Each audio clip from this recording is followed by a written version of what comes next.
छत्तीसगढ़ में अगले महीने विधानसभा चुनाव होने वाले हैं। चुनाव को लेकर नामांकन प्रक्रिया भी शुरू हो चुकी है। सभी सियासी दल राज्य के वोटरों को रिझाने और जातीय समीकरण बैठाने में जुटे हैं। छत्तीसगढ़ चुनाव में इन दिनों एक नाम को लेकर सबसे ज्यादा चर्चा है, जिसकी मौजूदगी किसी भी पार्टी के लिए जीत हार को तय करने में काफी अहम भूमिका निभा सकती है।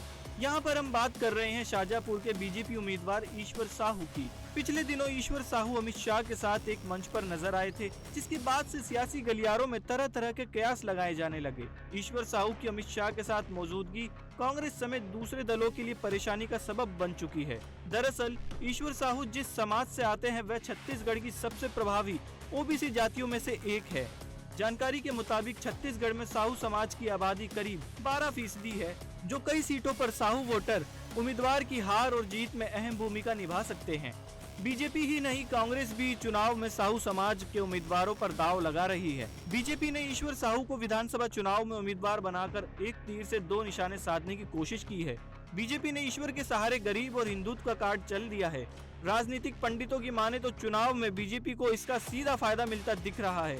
ऐसा इसलिए कि साल 2018 के चुनाव में बीजेपी ने राज्य की 51 सामान्य सीटों में से 14 पर साहू समाज के नेताओं को उम्मीदवार बनाया था। वहीं कांग्रेस ने साहू समाज के 8 नेताओं पर दांव लगाया था। हालांकि चुनाव में बीजेपी से केवल एक साहू चेहरा रंजना साहू को जीत मिली थी।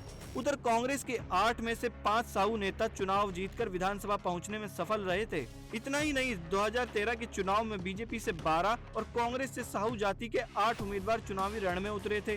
बीजेपी के टिकट पर 5 और कांग्रेस के 8 में से 4 उम्मीदवार चुनाव जीतकर विधानसभा पहुंचने में सफल रहे थे। पिछले चुनाव में बीजेपी के टिकट पर साहू समाज से आने वाले केवल एक उम्मीदवार को ही जीत मिली थी। वहीं बीजेपी 15 साल बाद छत्तीसगढ़ की सत्ता से बाहर हुई थी, जिसकी एक वजह चुनाव में साहू समाज के वोट छिटकने को प्रमुख बताया गया था। बीजेपी ने छत्तीसगढ़ के ईश्वर साहू को पार्टी का उम्मीदवार बनाकर राज्य के करीब 12% वोटरों को साधने की कोशिश की है। बीजेपी का ये दाव कितना सटीक बैठता है, इसका पता तो 3 दिसंबर को वोटिंग के रिजल्ट जारी होने के बाद चल सकेगा।